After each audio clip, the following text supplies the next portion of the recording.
we'll talk about education. Now, I think everybody, or almost everybody, agrees that education is very important. People think education is so important that you should be very cautious to make any changes, if any changes at all. So that's why traditional education is very conservative. So this is a classroom. It's in the beginning of the 20th century. Classroom is probably the only thing that looks very much the same. We are still using the same structure, but it's also the substance. So it's very important that we recognize a simple fact.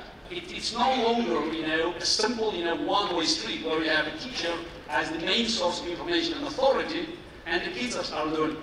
So, and of course, in the Soviet Union, chess was a big game, but not as an educational tool. This is one of the fundamental misunderstandings that I'm dealing with all the time.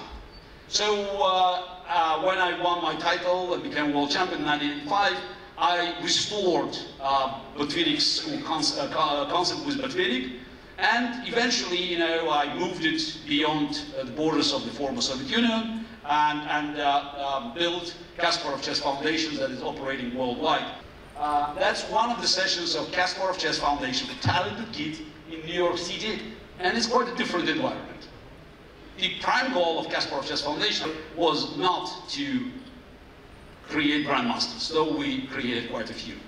The way they look at the game is quite different from the way Botvinnik or myself, looked decades ago. They work with computers all the time. So that's why, you may call it computerized mind. So they always look at the screen. And it's, often when we analyze the game, I asked, and again, I emphasize, strong players, grandmaster level. I asked one of our students, so why did you think, this move was not good? And the answer is because, I look at the screen and machine said it. So it's just, for them, it's just understanding the nature of the events, it's as irrelevant as asking why 2 + 2 is 4. But this is not simple calculation, this is about understanding the nature of the events. And we have been trying to help them to go beyond this, simple memorization and observation of this information, but to start, sometimes looking at the position from a different angle. And everywhere we could see sort of the clear benefits. In many cases, especially when we're dealing with kids from very disadvantaged socio-economic areas, it's the only way to compensate for the lack of home education.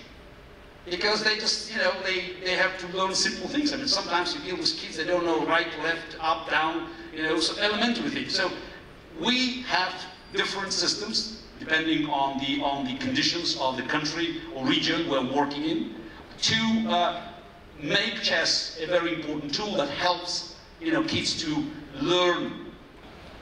We have to make sure that whatever happens in the classroom today, should be complementary, should be useful, profitable for the students in the future. So then use competition and social cooperation to engage students and teach them to collaborate on solving new problems.